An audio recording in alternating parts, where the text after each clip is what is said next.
Hi. So this week I've got an interview with Henriette Brun. We did an interview last week, but we had to re-record it. We had some technical issues, so that's why there was no video last week.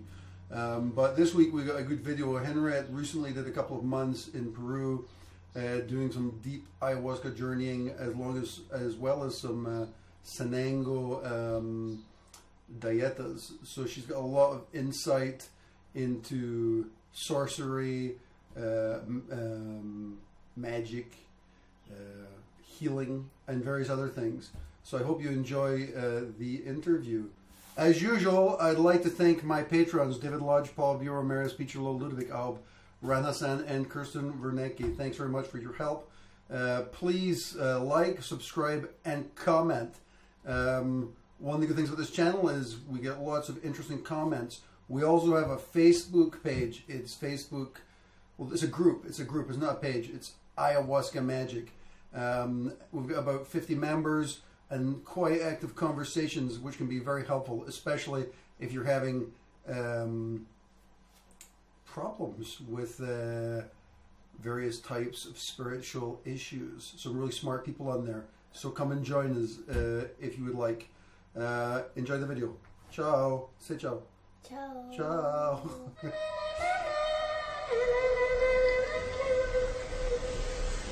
Ayahuasca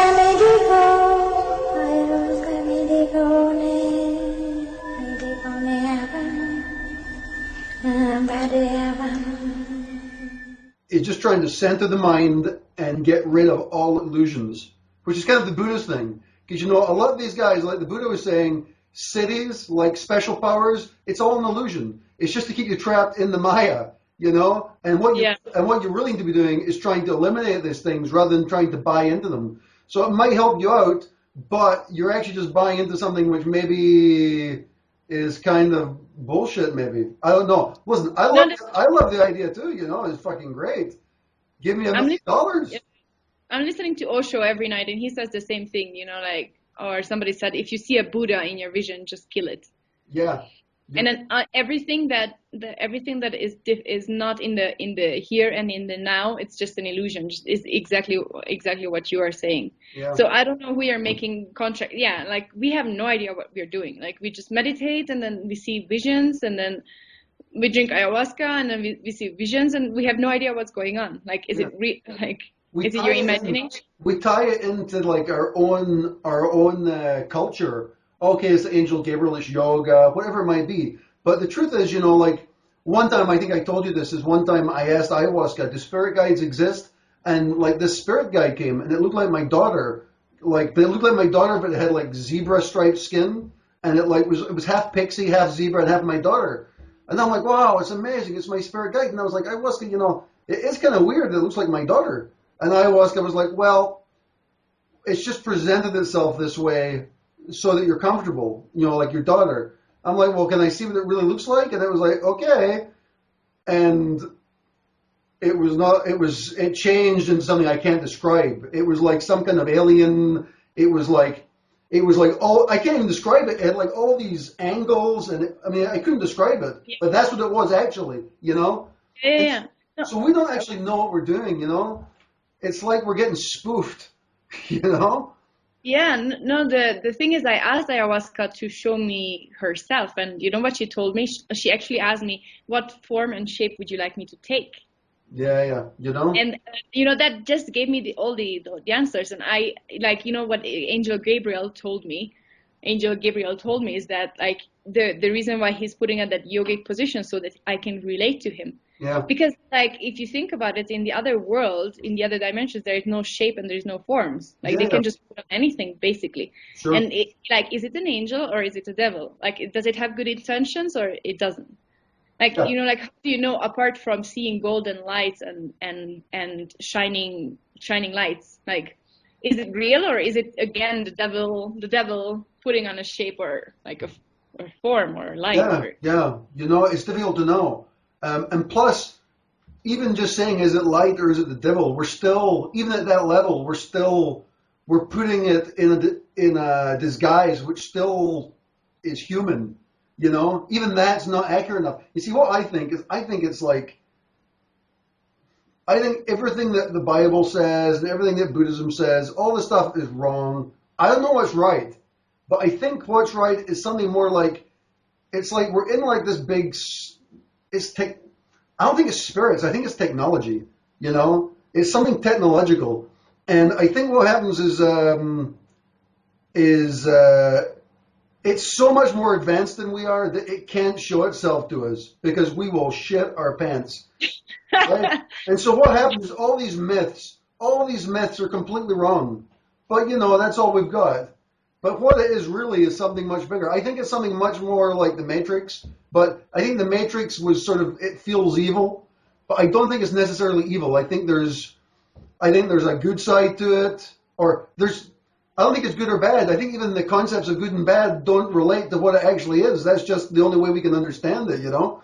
Yeah. So it's like, why even bother in a way? The only thing I think is worth doing is like the Buddhist thing, is eliminate fucking everything. Everything. You got to eliminate all illusions. Just eliminate fucking everything. It's the only safe path, you know? Yeah. Because if you buy into because what was happening to me last night, I'm like, oh, it's a Buddhist master has come to me. Wow, I must be ready. I'm ready to hold that torch up, you know? This is what I'm thinking. And now I'm like, dude, you're an idiot, right? Just let it go. You know? Throw it away, man.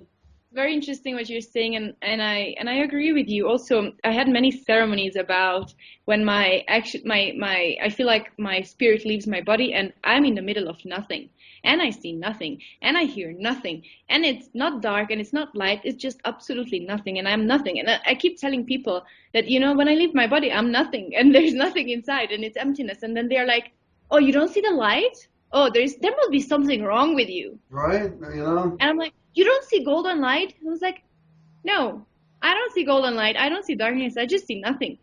And then, you know, it's like totally, like, I feel like it's just a total egoless state when you just don't feel anything. There's nothing. And you're nothing and you're everything at the same time. Yeah. Anyway, I just wanted to say something about the channels, but like how you described when it's kind of like you tune into a radio channel when you are in like having hallucinations or visions or whatever. I actually felt like that once. We had a ceremony and then I didn't purge that night. So I think that, you know, some medicine was inside my body still the next day.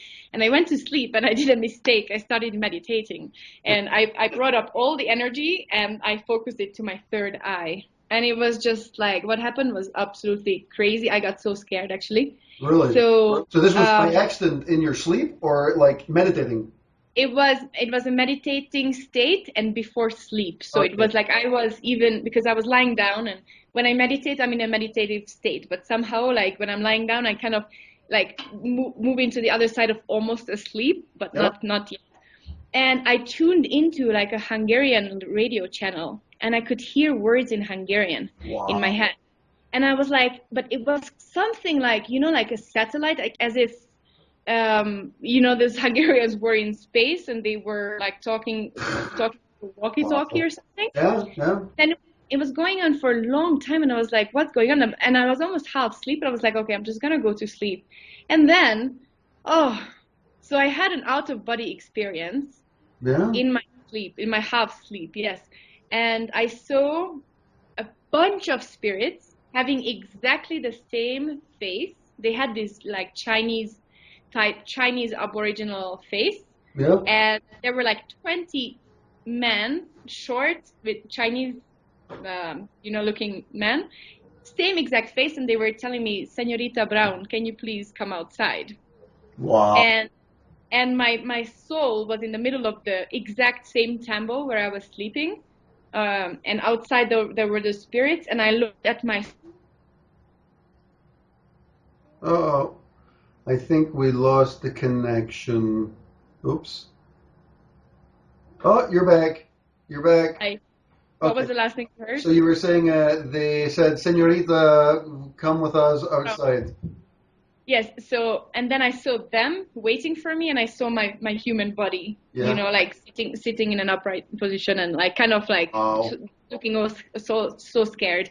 And I got really scared. I entered my body, and then I couldn't wake up for another 30 seconds. That was the longest 30 seconds in my life.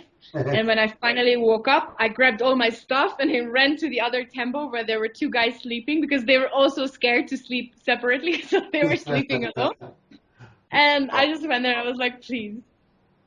Where did this happen? This was in a ceremony place or a yoga place or? No, it was next to the Maloka, and the Maloka was full of spirits, and everybody was afraid to sleep in the Maloka alone. Really? Oh, so, this was just recently then with that shaman. With that unknown shaman. Yeah. Unbelievable, man. So the Maloka was filled with spirits. Full, and not so nice spirits. Not very nice. That says a lot too, you know. That says an awful lot, I think. Yeah. You know. I really felt like he wasn't working. Like it was like really, really dark ceremonies. I felt like I'm dying every single ceremony, and I'm just really tired of feeling like this. That's not cool. You see, every time I did ceremonies with Julian, it was like love and light and all that, like Hindu love and like streaming. I felt protected, streaming consciousness, connections with wonderful things. And then with that guy, holy shit. It ruined everything. It ruined everything for me, you know? Unbelievable. But it's fascinating because we never talked about this. Well, we talked about it before previously, but it's actually it's recording, it looks like. So what happened? I'll just explain to viewers what happened. And what happened is I had told you about the shaman with whom I had a bad experience, but a lot of people I know swear by him. And my shaman studied with him, so I thought, you know, this guy is up and up, and he knows his shit. Everybody says he's super powerful. And I'd had visions of him before I had the ceremonies with him. I had visions of him, and the visions were very impressive. That's why plus he's an expert in Sanango, and you had a lot of interest in Sanango. So you went there for like 2 months, you crazy person, to do shitloads. You did tons and tons of Sanango. How many ceremonies did you do there? Like 20. 20 ceremonies. 20 ceremonies and a whole lot of Sanango. And what was your experience? The Sanango, I mean, I know what your experience is, but a lot of people don't hear about Sanango because it's not talked much about. But it's one of the standard medicines in the jungle, right? Yeah, so basically what you have done was probably Shirik Sanango because that shaman specializes in Shirik Sanango. What I was told to do during the ceremony is Uchu Sanango, which is Shirik Sanango's cousin. So I was doing the dieta for 1.5 months, and I felt like I had totally lost the connection with the medicine. I had really negative visions, very few messages. The medicine that he was giving, like every single night, was a different medicine. So one time it was a different brew. Different brew, yeah.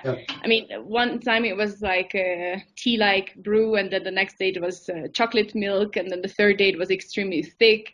Wow. And I was like, I just didn't know my quantity, and every time it got messed up. And I realized that, you know, like that shaman is not very, very good at giving the right quantity to people because there were 3 cases when and they were getting worse when 3 guys actually went totally cuckoo. And so the second time when somebody, you know, was having a really difficult time, I mean, the shaman didn't do anything, like physically at least, because I don't know what he sees on that other side, but he was just, you know, from far away, like trying to control the situation while the guy is trying to suffocate himself and could barely breathe. And he was cold and he was hot. And then like I was there and his girlfriend was there to help him because he didn't have any assistance, and then he wouldn't stand up and come closer or do anything per se.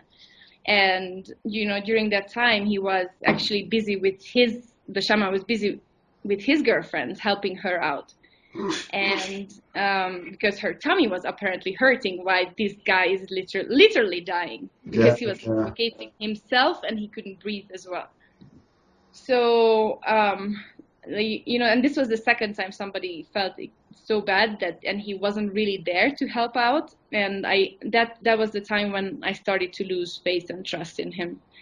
And, you know, I even told him, you know, I told him everything what I thought that, you know, this is not like not even a shaman wouldn't do this, but a human being wouldn't do this, that you're just like helping out somebody else, your girlfriend, your really, really young girlfriend, and not helping the one that needs at a time. And the third time, he actually met some crazy person on the street who was looking for a shaman. He invited him to the Maloka, and he gave him Uchu Sanango like right away, without explaining that you need to be doing the dieta. This is the start of your dieta. These are the terms and conditions. This is what you should be doing. Blah blah blah. He just gave him Uchu Sanango, and at night he gave him like a full cup. This was the guy's first ceremony, a full cup. Of ayahuasca. Yeah, of ayahuasca, and then after half an hour he started purging like a devil. And he just started running out, up and down in the Maloka and outside, shutting the door really loud. And then, one time he started running away actually. So somebody had to go and grab him. And then they brought him back. And then he again shuts the door. He comes in, he puts the torch in his face and he says, "I'm leaving tomorrow," with this devilish sound and devilish face. And we were like, the ceremony stopped, like everybody was like, okay, he's going to kill himself or he's going to kill us. And then he came to all of us and he started bothering us. He started talking to us and touching us. And like, it was just a really, really scary situation. But suddenly, before this happened, it was a developing story, right? So like I was losing faith and trust in him. And I asked him that, that was the last night when I ended dieta with him then. Yeah. And it was just getting worse. And, I decided to drink with another shaman, and he literally threatened us that he will throw us out of the Maloka if we drink with the other shaman, because this is not right what we're doing. And and that other shaman happened to be his relative, his uncle. Yeah. And, yeah. And, and then he after that, he didn't bring us food, which we had paid for previously. Yeah. Yeah, just such childish things, and when I went to drink with the other shaman, I had an amazing ceremony. I had amazing visions. Yep. The Ikaros started coming to me. It was a beautiful, loving, place with a lot of light. And then the second time when I went back, it actually turns out that Delphine was punishing them, and he was sending his monsters and his dragons and his jaguars to attack those shamans. So actually, like a shamanic fight on the astral level. It's interesting because previously before I recorded, we were talking about like a more sort of yoga kind of having visions, sort of making divine connections, and the whole idea of like this Buddhist concept of trying to eliminate visions and trying to just focus on nothing really, because the yoga idea as espoused by a lot of like real masters like Swami Sivananda and Buddha is that everything's an illusion and you have to eliminate it. But what these shamans do is they actually specialize in illusions. They specialize in creating illusions such as dragons and monsters and sending them around. So it's magic. It's magic, if you will, I guess, right? It's what it is. I guess. My camera seems to have stopped working, huh? It's okay. Can you see me? I can see you okay, yeah, but I'm recording, so I'm kind of hoping that it comes back on here. What I'm going to do is I'm going to turn off the camera and turn it on. Hold on a second. Turn off and turn on. Turn on. Yay, I'm back. Okay. Oh, hey. Cool. Yeah, but it's an interesting difference, Now, the other thing is when you were there, I had asked you, well, that was really close up. I had asked you a couple of things. Like, for example, I also had a really bad ceremony with this shaman. And what's interesting about it, you were talking about how he was giving out huge doses, which were too much for people, which is exactly what he did to me. And I thought he really had ruined my life, to be honest with you. So what happened is when you were there, to explain it to the viewers, I had casually asked you if maybe you could ask ayahuasca what was going on. How come that everything went demonic on my ass? What happened with that then? Again, just to put it out there so people get an idea. usually I don't see demons. I see maybe some weird looking spirits that I don't know if they're demons or what, but when I had asked about you, I started to see demons everywhere. Like, and the place was really dark, and suddenly I started to see like these red eyes, and they were like here and here and here and here all over around me. Wow. So, and I started actually smoking a mapacho in my pipe, and I started, blowing them away from me. And I was like, leave me alone. And I felt like they had left, but this was the only thing that I saw when I had asked about you. And that was the first time I saw actually demons. So I guess thank you. Yeah, sorry. Sorry. It's funny. What happens with me sometimes is if I try and think about people who I don't know very well, ayahuasca just says, like, no, you don't have access to that. Yeah. It says, you don't have access to this. And what happens if I think about somebody I love or who I have a real honest connection with, it will let me go down that path. But if it's something like probably is better, it just says, no, don't go down there, right? Yeah, well, since I guess you had sent me there and then you had a friend over and, I met her and I got in touch with her. Yeah. And then we were kind of in touch while I was in the jungle. I had internet access, Yep. luckily or unluckily, whatever. And so we have been in touch for a couple of months now, and I felt like, I got an answer when I had asked about you. But yes, I agree with you. I don't get answers all the time. Yeah. Sometimes I don't get anything, even I ask about people. So, yeah. I wonder about that sometimes because, like, it's interesting how, like, when I think about people who I'm not allowed to see, it kind of just goes black. It just says, like, no. And then also at one point I was thinking, I was having a ceremony and I thought, well, what about animals? Can I think about animals? And it was like I came to this frontier. It was like a frontier. It was a whole other universe. And it was like, you can't enter this. It's like it's too much. It's too much information there. And it's like completely different. Which is interesting because you think about a lot of religious people, even like swamis and yogis, everybody always says the same thing. Well, humans are the only ones who can think about thinking. Or, dogs, dogs have spines. They don't have chakras, and I think maybe that whole thing, and that whole thing is kind of like, our conceptions about that are maybe very anthropomorphic. It's like we're very focused on the human perception rather than what might be possible, like for other people. I was speaking to another guy the other day, and he was saying that when he did ayahuasca, all of a sudden he understood what the birds were saying, and he understood like the language and this kind of thing. And I asked about that during San Pedro. That's what I wanted to do. That was my intention when I did San Pedro a couple of weeks after that, and then I felt like a connection with dogs, and I felt like I understood them, but I couldn't hear them or anything like that. And I really wanted it. And instead, it took me back to my inner child. So, yeah. It's funny, isn't it? It's weird. How many times did you do San Pedro? No, actually, that was the first real time. Yeah. Because, like, one time the owner of the ayahuasca center, he gave me some dry San Pedro cactus to chew on, and he sent me off to walk in the jungle. And I felt a beautiful connection with nature, totally in tune. Like, it was absolutely amazing. But this time it was after my dietas. I actually drank, and I drank quite a lot, and I felt not only that it was too much, but like it was somehow very different from the first experience. Yeah. San Pedro can be very powerful. I didn't actually.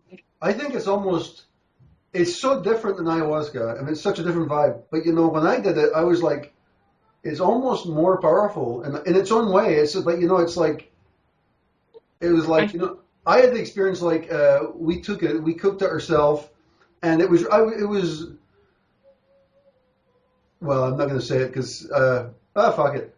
It was with one of my students, and and one of my students had some San Pedro, and so we cooked it up. And as we're cooking it up, he wanted to get some beer, and I'm like, dude, I don't know if it was a good idea to do that, but we had to cook it for 8 hours, and it was really boring. So I'm like, okay, we'll get some beer. So we ended up drinking beer all day, and I'm like, oh man, I hope this doesn't go badly, So we had the San Pedro and we drank it, and it was awesome. The first vision I had was I had the vision of like this huge, strong muscle man, and he was just like, I looked over him and he just said, he looked at me and he went like this. He went, "I'm the captain."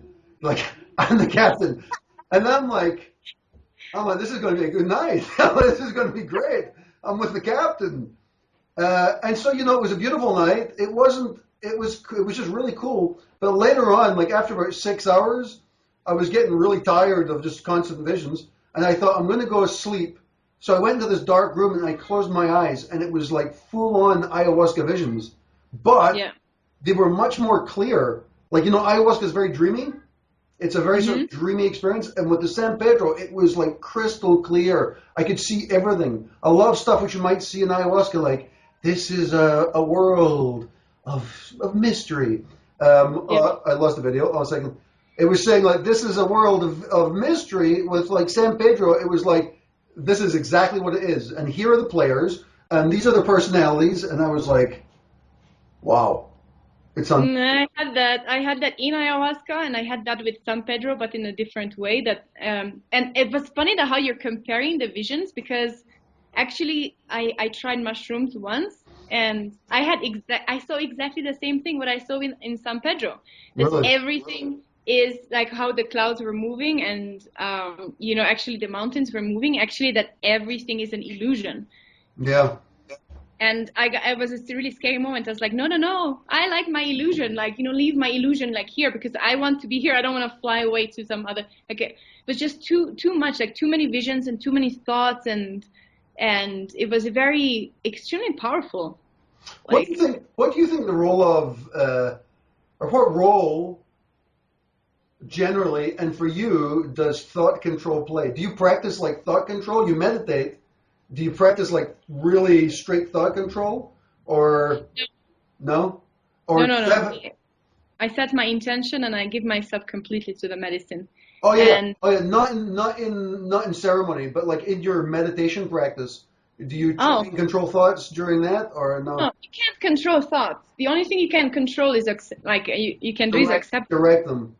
But yeah, you can. I'm just doing the tip. I have done 1 day vipassana, so I'm doing the same type of meditation. I'm just observing my breath, and I'm labeling the thoughts or emotions. And I say, I watched a video yesterday, and it's some guy on YouTube, and he was saying, English guy, and he was saying he found a way to get into transcendental meditation really quickly. I'm like, okay, let's hear this. And he said, what you do is you think about a word which is imaginary, like vishpuki, or something like that. And he said, what you do is you just keep saying this word over and over in your head, vishpuki, vishpuki, vishpuki, vishpuki.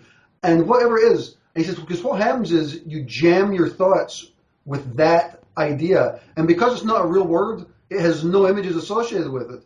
So you just say, Vespooky, Vespooky. So what happened is this morning, I woke up and I did my Om Mani Padme Hum meditation. And I thought, you know what, I'm going to try that Vespooky thing. Or I just made up my own word, So I was like, Vespooky, Vespooky, Vespooky, Vespooky. And I got to tell you, it was like in 2 minutes, I was in like deep theta state. It was unbelievable. And I was like, holy shit, it works. And I was like,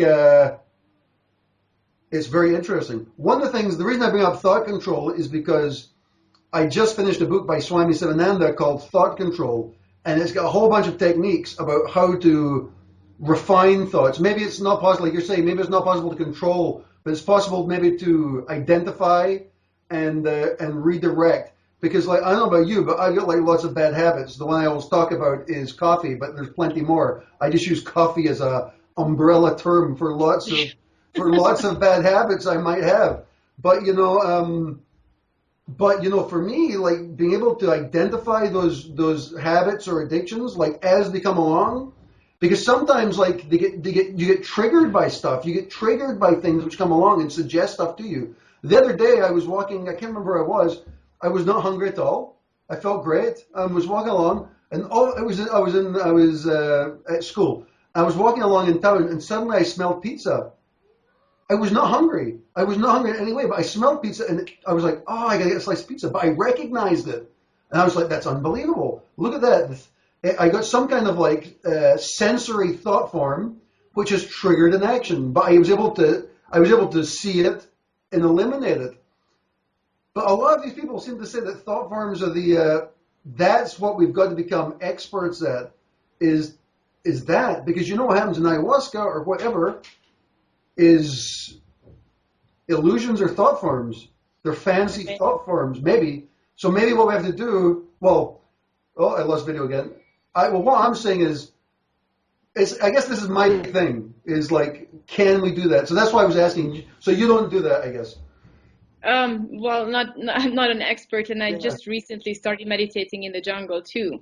And but it was extremely helpful for me to, when I'm trying to at least label my thoughts and just go back to the state of nothingness. It was really helpful during the ceremonies, in a way that, this is, for example, I'm dying again, and it's first of all accepting my own death, and it's like, fine, okay, hey, there's some dark weird spirit there. Hey, hello, how are you? I'm accepting you. I love you, and then just go back to my breath. Okay. And it was extremely helpful. So I find meditation and recently, like we talked about it, everybody that I know is having crazy visions and experiences during meditation, as if something was really going on energetically right now, on Earth. Or it's like I got to the point when it's truly beyond our understanding, and you were trying to explain it here, and I don't even think that we're explaining 1% of the totality of this other reality, because it's much bigger than we are. It's much bigger. It's much bigger than we are. What I think about is it's the cliche about the iceberg, and how all you see is a little bit of the iceberg, but the real mass is underneath it. I think the conscious mind is like a tiny molecule, and everything else is too much. It's too much for us to manage. You mentioned Visapana meditation. There's a place near me in Chile which does that, and I was thinking wow, that'd be cool to do it, but it's 10 days. And my wife will never let me leave the house for 10 days. So what happens? How long did you do that for? 10 days or? I did 1 day so far, and then I'm going for 10 days in September. Really? And what happened?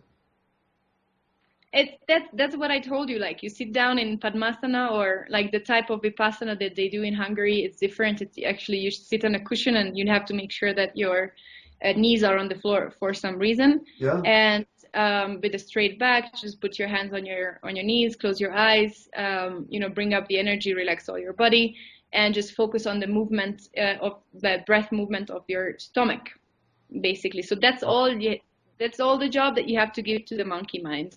And then, of course, emotions and feelings and thoughts will arise, and you start labeling them. So you can say that this was a thought, or this was a feeling. And then maybe if you want to play with it, then you say that, okay, this was a thought about my family, this was a thought about work, this was a thought about, this was a negative thought, this was a positive thought, this was a pleasant thought. The idea is exactly what we talked about at the beginning, is not to get caught in these visions, even if they're pretty. Yeah. So, for example, when I was doing the dieta in the jungle, I realized that I had a lot of positive thoughts, which is still much better than the negative thoughts that I was having before, because I find myself associating too much with my negative thoughts. And of course, your thoughts are not you, right? Yeah. But still, I didn't get stuck in those positive thoughts either. And then you just go back to your breath, and basically, what happens is you cannot stop or control your thoughts, but you can accept them the way they are, and just go back. And the smart people say that between thoughts there's always a pause.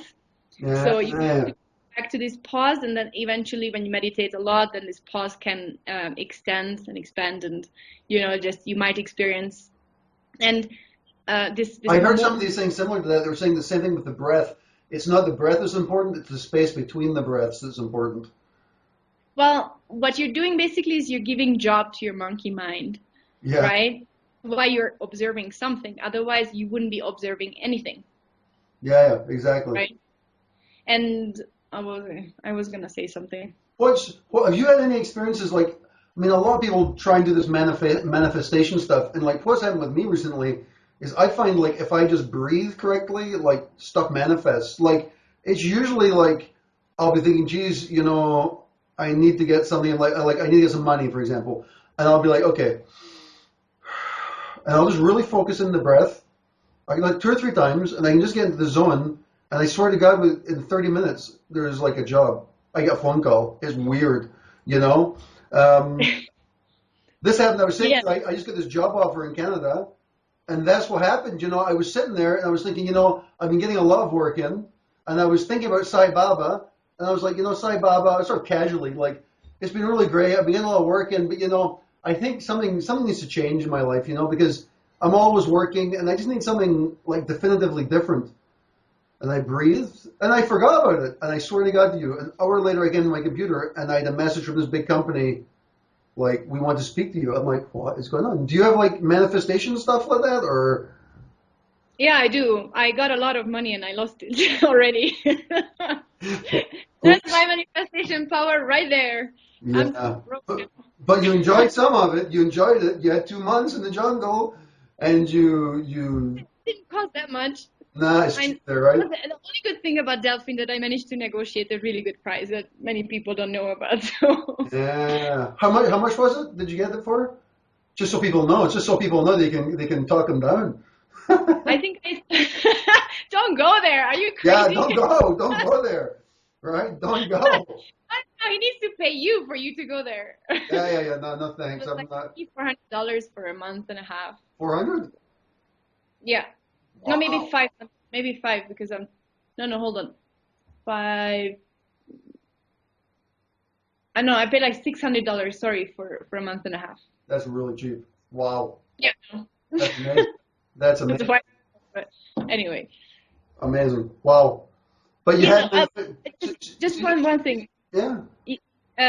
Actually, like, yeah, we were talking about it. It was like a very interesting experience, and maybe even a negative experience or bad experience. But honestly, really, I'm really grateful for you that you recommended him to me because, I saw the dark side of shamanism, and I'm like, this was a no, but seriously, this was a totally cool Sorry. experience. Yeah. When I came home and I wrote down my story, and I still haven't published it, but and I'm still thinking. Well, now we're talking about it, and I'm.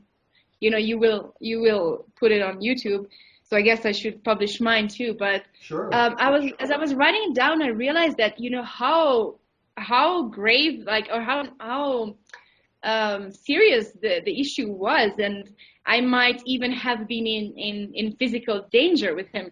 But because I got really scared when I read it, because at the time I was so naive Yep. on one hand, and on the other hand. I'm really started to look at things, like I kind of stopped categorizing things like, okay, this is a good experience and this is a bad experience. Like, I think that the whole point of this whole spiritual path is to accept the totality of the existence as it is and not label it good or bad. Or, and this was an experience that not many people have. When you see shamans get into a fight during a ceremony, and then the people who were able to sing so beautifully and create such a loving space the night before, they just couldn't even speak, let alone sing. They couldn't even walk. Like five shamans or shamans apprentices, because that's how they do the ceremonies. Many shamans, and they sing at the same time. And it's like they can't even move because they're being punished by the first They were shaman. powerful shamans also, right? So it just speaks to Delphine's power, I think. If he's able to cripple their energy, it's pretty impressive. You're breaking up right now. Oh, sorry. I'm saying. Can you restart your video? Okay, Maybe? I'll start it. Yep, hold on a second.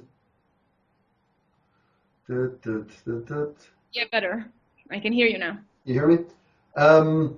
It speaks to Delphine's power that he's able to screw up a whole bunch of other shamans at the same time. He's a powerful sorcerer, right? Yeah. He must be. That's what everybody says, that he's so powerful, blah, blah, blah. But, they also told me he was full of light and love and such a good person. But maybe not. I don't think so.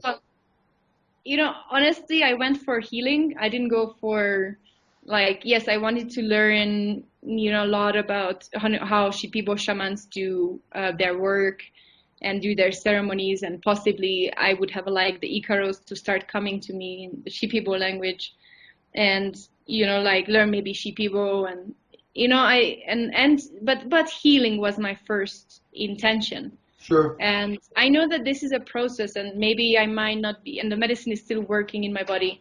I might not be able to heal myself within a month and a half, but honestly, I don't really feel like, or I didn't really feel like at that stage that, I was healed. Actually, my gastritis was getting worse because I kept drinking the medicine and alcohol, and like all my other issues were still present. So I wish that he could have used this magnificent power, for healing others instead of punishing others. Yeah, it's too bad, man. But as you say, it's a fascinating experience. You lived through it. What interests me is like after I had my experience with him, I had like 2 years of amazing ceremonies which illuminated and changed my life. And I thought, wow, this is my path. Excellent. But after that, with him, it was about a month and a half later, I started evoking demons in the living room. And my whole life changed, And so I sometimes worry about you because I'm thinking, well, geez, I hope nothing bad happens to her because I only had fucking one ceremony and you did 20, Yeah. On the other hand, I didn't have a whole lot of interaction with him, like in a personal level. And he probably had opinions of me, nothing based in reality, but we met briefly. And we chatted briefly before the ceremony, but you actually worked with him for a long time. You had a lot of interaction. And one of the things that impresses me about you is that you're really funny because you're like really, I think this is typical maybe of people, of Germans and Hungarians and people from that part of Europe. You're very direct about what you think, Like, for example, in Chile, where I live, people don't tell you the truth. You can say to people, oh, it's so great to meet you. Like, oh, me too. Let's meet for coffee. I really like you. And then they'll never call you again because actually they hated you. They're not direct. But I think from some of your experiences, like what you were saying with Delphine, I was really surprised. You're so direct. For example, what was the story you had about you had asked them for your money back? Yeah. Right? Well, he's trying to kick us out, and we were like, yeah, sure. Like, we want to drink with the other shaman. We don't want to drink with you, so give us our money back. He was like, no, you paid very little money. And I was like, okay, give us back the very little money that we paid you if you want to kick us out. Like, isn't it a fair trade? Like, you don't just get jealous because I'm drinking with your uncle, who is the most powerful shaman ever, like, in the area and has a, reputation for That's his uncle. That's his uncle then. So it's in the family. It's in the family. It's the whole family. Powerful. Yeah, and when I went there was actually another girl who was healing with Delphine for a month and a half, and she was getting worse with him, and and he went there and they cured her within 3 weeks. I mean, actually, they said that somebody put a spell on her or something, and she could barely walk and she could barely talk. So it wasn't even some common disease that you can just go to the hospital and get cured for. I mean, she was dysfunctional, and she was getting healed by him for a month and a half, and nothing. And her situation was getting worse. She was losing a lot of weight, and she went to the other shaman group, and within 3 weeks she was healed. She gained weight. She was feeling perfect. And she left, and I happened to meet her when I was there, and I was like, yeah, I was there for a month and a half too. I don't regret it. Like, don't get me wrong.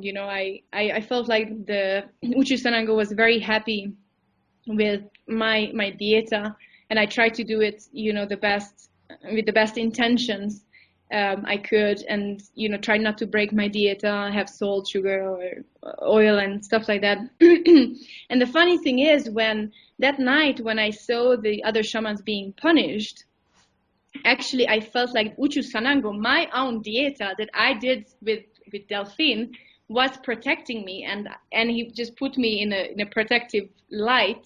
Amazing. And while everybody else was suffering and vomiting and couldn't speak, like, I felt that my own dieta was protecting me.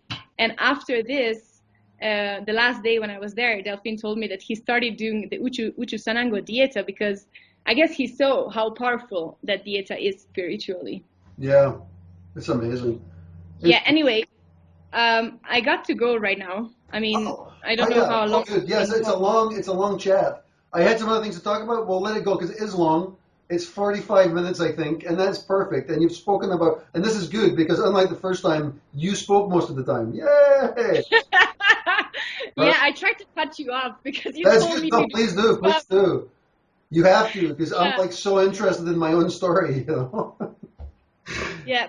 Hey, let's keep talking. You know, I like our chats, and there's so many topics to talk about, so many things to discuss, and it's very interesting the things that you're going through, and it's amazing how you know like we're all having similar experiences. You know, like with ayahuasca, she's teaching us the exact same things, but the other side of the world, and you know, in different contexts. Sometimes, you know, I totally believe that she's teaching us during, you know, outside ceremonies as well. And like you're having visions and I'm having visions and you just tune into some radio channels and it's just the whole journey is extremely interesting.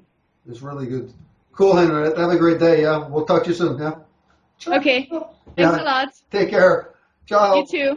Bye bye.